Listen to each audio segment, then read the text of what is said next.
At the graduation photo shoot, I quietly slipped to the spot farthest from Serena. That photo I once desperately wanted, I no longer care. In my past life she was forced to marry me, and for 6 whole years I never got her love. Now I'm reborn, back to the day I was going to confess, and I walk away from it. I return the custom-made necklace I had prepared for the confession, then find my homeroom teacher to change me college application. The farther away I go, the less our paths will ever cross. My homeroom teacher takes me form and files it away, then says, "Go tell everyone in class." After the graduation photos, nobody leaves. Tonight we're having a farewell dinner. I nod, pass the message to the class president, and head to the schoolyard. Getting everyone into position takes nearly half an hour. Lily has that all-knowing look on her face. "Just watch," she says. "Liam is definitely going to end up right next to you. You hate being in photos, so this would basically be your first photo together. How could he pass up a chance like that?" Serena keeps her cool expression, acting like she doesn't care, but her eyes drift forward anyway. Today I haven't gone out of my way to talk to her. Before, I would have made up any excuse, buying her a drink, borrowing her pen, anything to get close to her. But today I stay perfectly still. What's wrong with her? Is she upset because I didn't wait for her on the way to school this morning? Fine. Since she always gets a birthday gift ready for herself every year, I'll let it slide. When she hands it to me, I'll open it right in front of her. But Lily hasn't even finished talking when Serena glances over at me. I'm leaning against Jay, standing as far from Serena as possible. Maybe someone pushed her over there. The words barely leave Lily's mouth when Serena feels the tension in the air drop several degrees. "Whatever," she says coldly. Right at that moment, a male classmate steps into the spot in front of Serena. "Liam, are you sure you want to stand here? Serena is all the way over there. You two are so far apart." Jay clearly notices too, and leans in quietly. "It's fine," I say. "Doesn't matter where I stand." The photographer calls out, "All right, everyone, we're starting. I'll count 1, 2, 3, and you all say cheese." As the photographer's voice fades, the photo is taken. Serena's gaze lands on me, on my wide, bright smile, and for some reason a flicker of irritation rises in her chest. Some close friends stick around to take extra photos with the photographer. Lily nudges Serena again. "Drop the Ice Queen act already. See that there? Are so many girls crowding around Liam, all wanting a photo with him? I'm telling you, given how much he likes you, he's definitely going to come find you for a photo. When he does, don't play hard to get." "Fine, I get it." Serena's mood lifts just a little. She deliberately positions herself somewhere obvious, just to wait for me to come invite her. Several guys ask to take photos with her, and she turns every single one down, all for me. But then she watches as girl after girl invites me for photos, and I say yes to all of them. Worse, I even go out of my way to invite our homeroom teacher for a shot, completely forgetting about her. Standing right beside Serena, Lily feels every shift in her mood. Serena is like a walking freezer. Wherever she goes, the air gets cold. Lily scrambles for something to say. "Maybe Liam's just shy. You know he's liked you for years. Don't get mad over something small. If you really want a photo, phones can take pictures anytime." Serena shoots her a cold look and walks away without a word. Once the photos are done, the class president rallies everyone for the farewell dinner. It's only now that everyone truly feels free. At the graduation party, the teachers sit at a separate table, and most students go over to toast them. In my past life, my eyes were only ever on Serena, always calculating when to confess, when to give her a gift. Now I pull Jay along and go toast the teachers myself. Since we chose the science track in our second year, these teachers have poured themselves into teaching us for 2 full years. By 9 o'clock, as the dinner winds down, Lily walks to the center of the room, grabs the mic and says, "Hey everyone, listen up. Today is the day we part ways. Today is our graduation day. And it's also Serena's 18th birthday. Let's all wish her a happy birthday. And if anyone has a confession to make or a gift to give, don't waste this moment." While she speaks, she keeps shooting exaggerated looks in my direction. I keep my head down, picking at my food, tapping my phone now and then. The room erupts. Everyone breaks into happy birthday. Serena's brow furrows slightly. She hates being in the spotlight like this, especially in front of everyone, and especially Liam. Not a single gesture. All through dinner, he sat as far from her as possible, and hasn't so much as glanced her way all night. She doesn't even know why she keeps tracking my every move, but somehow, everything I do gets under her skin. Right now, her mood has hit rock bottom. All the frustration she's been holding in all day finally reaches its breaking point. The dinner is nearly over now. The teachers have already left. Classmates around her are cheerfully singing happy birthday, and yet Liam couldn't care less. He won't even open his mouth to sing a single line, just sitting there on his phone. Her eyes burn with anger. The moment the last note fades, she stands and walks out. "Serena, wait for me. Slow down." Lily rushes after her. Jay turns to me worried. "She left. You okay?" I look up, genuinely puzzled. "Who left?" That's when Jay knows. I really don't care. We're all about to go our separate ways. Does anyone want to do a little performance for everyone, even just a song? The class president tries to keep the energy alive. Suddenly, I stand up and walk over to a girl nearby. "Can I borrow your guitar? I want to sing Childhood. I hope we all remember being 18 forever." No one has ever seen me put myself out there like this. Usually I just trail behind Serena. The room immediately starts chanting, "One song, one song." I sit down on a stool and let my fingers drift across the strings. The music flows out, soft and steady. I play and sing, my voice low and warm. When the last note fades, the room fills with applause. I smile quietly and give a little bow with the guitar in my arms. Some classmates capture the moment on their phones and post it to the the class group chat. By now, Lily and Serena are already in the car heading home. Lily sees the video the moment it drops. She hits play, and my voice pours out of her phone, and she can't help herself. Oh my god, Liam's voice is incredible. I've known him all this time and I had no idea he could play guitar and sing like that. That was so heartfelt. When the song ends, Lily is still buzzing. Serena, put the game down. Check the group chat. Am I crazy or is he doing this on purpose to get to you? The old Liam never would have gotten up in front of that many people to sing. Serena was already annoyed. And at that, her in-game character dies on the spot. She slams the controller down in frustration. Why? Do you keep bringing up Liam every 5 seconds? Do you like him or something? Whatever he does from now on has nothing to do with me. Don't mention him in front of me. Today is her birthday,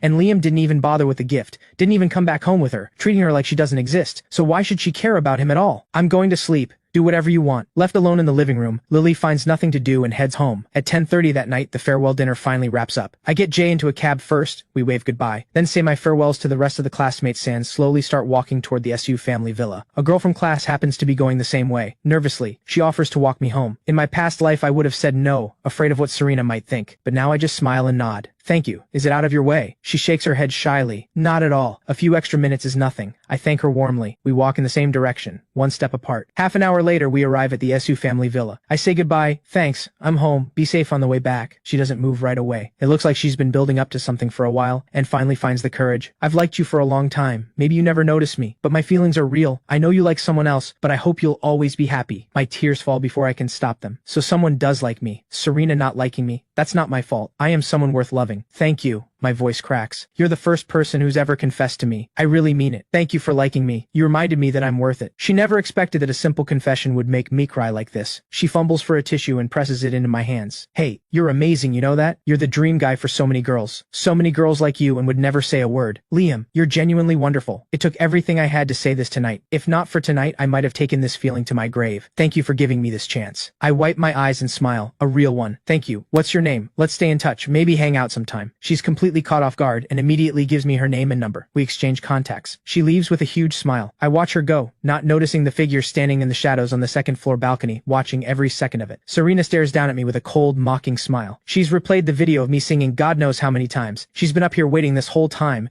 and all she gets to see is me laughing and adding some girl on WeChat. So this is what your love looks like, Serena thinks icily. How cheap. Today is my 18th birthday, the most important day, and you ignored me all day. Now you're out here smiling with a girl who confessed to you. Liam, you really can't go a day without a girl around you, can you? Don't come crawling back. Only after I step inside does Serena finally move to her own room. If he comes back with a birthday gift, she thinks she'll let it go. This is his one chance, or she's done letting him trail behind her. The minutes tick by. She checks, and checks again, that her bedroom door isn't locked. But by 11:30 at night, I still haven't come. Serena finally pushes herself up and opens the door. Downstairs, all the lights are off, except for a dim light in the kitchen. Aunt Wu had just woken from a short sleep. She hears movement and comes out to check, surprised to find Serena awake. Miss Serena, why are you still up? There's a cake in the fridge. Your father left it for you. Would you like some? Serena shakes her head. Where's Liam? Aunt Wu stifles a yawn. Young Master Liam came home and went straight to his room. He's probably asleep by now. Do you need him? Should I go wake him? Aunt Wu, too drowsy to notice Serena's expression, keeps talking, and with every word, Serena's face grows darker, her voice dropping several degrees colder. No, I'll have some cake. She goes to the fridge herself. Still half asleep, Aunt Wu doesn't quite register the mood. She just senses something is off with the young Miss and adds gently, Miss Serena, it's sweet. Don't eat too much at this hour. Get some rest. Serena almost laughs at herself. She turned down her friend's party. She turned down her family's gathering. All she wanted was to wait. Wait for me, for a birthday gift, for something. But the entire day passed and I didn't say a single word to her. Not even happy birthday. And then there I was, laughing and carrying on with another girl. She's furious. Beyond furious. The kind of angry that can't be smoothed over. Not by anyone. From this moment on, your spot as my personal shadow is gone. Unless you come and make it right first, I'm done with you. And so a certain tsundere ice queen, furious and restless, tosses and turns all night, unable to sleep. The next morning I finish breakfast and head out. Aunt Wu hesitates. Young Master Liam, aren't you going to wait for Miss Serena? You two are always together. I smile and explain, Aunt Wu, I've got things to do today. We're adults now. If we're always stuck together, people will start to talk. Aunt Wu frowns. Last night, past 11, Miss Serena got up and had some cake. I thought she didn't like sweets. I shrug. Maybe she was in the mood. I don't pretend to understand how she thinks. She doesn't dislike sweets in general. She just never liked the ones I made. I'd finally seen that clearly. I've barely stepped outside when Serena wakes up. She sits down at the table and finds herself completely alone. Aunt Wu, where's Liam? It's already 9 o'clock. Is he still in bed? She sounds annoyed, like he thinks he's some honored guest who needs to be waited on at breakfast. Aunt Wu had been watering the garden, and here's Serena's question. She sets down her watering can and comes inside. Miss Serena, young Master Liam already ate and left. Serena lets out an incredulous laugh. He's gone. It's barely the start of break. Where could he possibly be? Aunt Wu shakes her head. He didn't say, Miss Serena,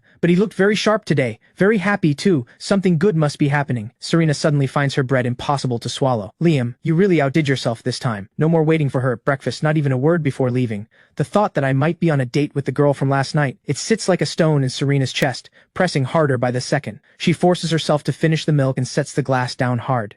Miss Serena, are you all right? Are you feeling unwell? Should I call a doctor? Aunt Wu lingers, waiting for instructions. She's never seen Miss Serena this worked up. The young miss is usually cool and distant, but rarely loses her temper like this. I'm fine. Serena's voice is flat and clipped. Did he say anything when he left? Did he ask about me? Aunt Wu shakes her head. No. Young Master Liam knows you're not very fond of him, always following you around. He's probably decided to stop bothering you. If anything, congratulations, Miss Serena. You've finally gotten the peace and quiet you always wanted. Aunt Wu ventures carefully. Serena stares at her in disbelief. So you knew I didn't like him, and now you think I should just be happy about this? Aunt Wu senses something is off with Miss Serena today. She never asks this many questions, and she certainly never talks like this. Miss Serena, everyone in the Su household knows you've never been close with young Master Liam. Over time, he must have seen it clearly, that you'll never feel the same way, so he's decided to stop liking you. That's only natural. Alright, I get it. Go on. Serena ends the conversation, but the weight in her chest only grows heavier. So in everyone else's eyes, she's always come across as someone who despises Liam.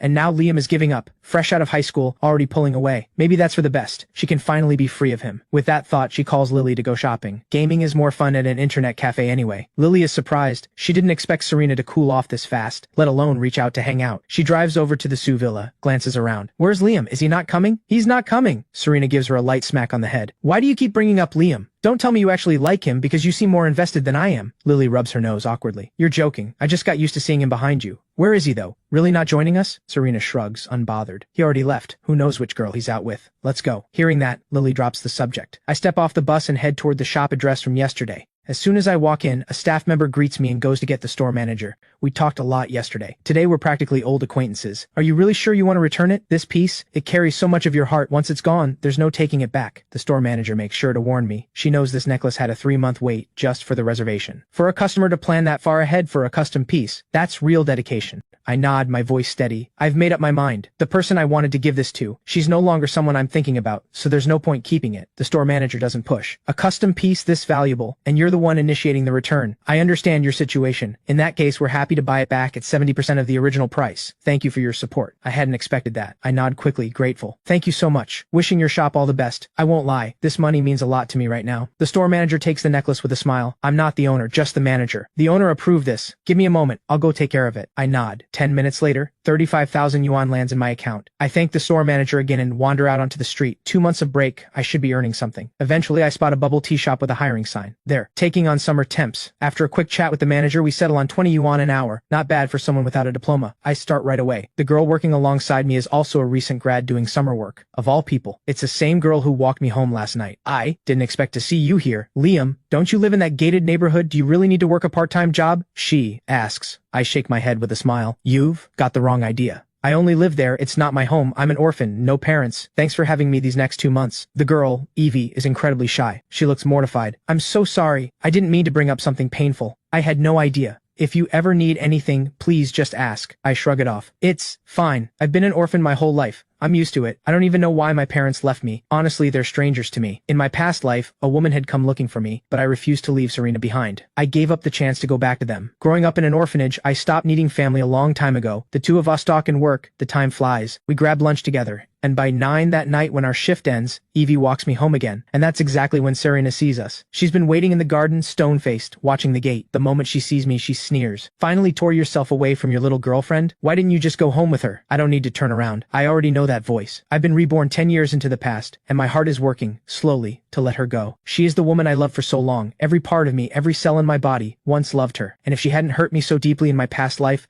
I wouldn't want to give her up at all. She was my salvation once, but the wounds she left were the deepest of all. She gave me openly to push me into a darker place than I'd ever known. There's so much I want to ask her. Why she didn't answer my call that day. Why she was carrying another man's child. Why she never loved me, yet humiliated me again and again. But she's not the same person from my past life. I am still the man who remembers everything. and so we can never be. Miss Su, is there something you need? Go ahead. I speak with complete calm, my distance as wide as if she were simply someone I owed courtesy to. Serena leans against the garden railing, her brow creased. I'm calling her Miss Su now. Before, I used to follow her everywhere and shamelessly call her Serena for 3 whole years, and now, without warning, that changes. She used to be so sure I loved her. Serena feels something drop in her chest. When she first saw me walking back with that girl, she hadn't thought much of it. She knew I had worked myself to the bone just to attend the same university as her. How could there be room in my heart for anyone else? But right now, looking into my eyes, she sees nothing. Just a calm, dark stillness. Before, all she had to do was glance back and she'd catch it in my bright eyes. That undeniable longing, that quiet need.